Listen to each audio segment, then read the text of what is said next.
Have you tried the ReviTag skin tag remover? I'm a dermatologist and tell you why this is the best way to remove skin tags at home. First, never use a scalpel or try to cut the skin tags yourself. That can be dangerous and lead to infection.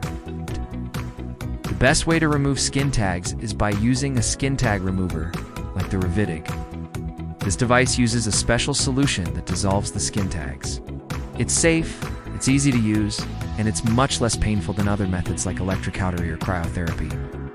I've got some tips for you from dermatologists on how to use this effectively.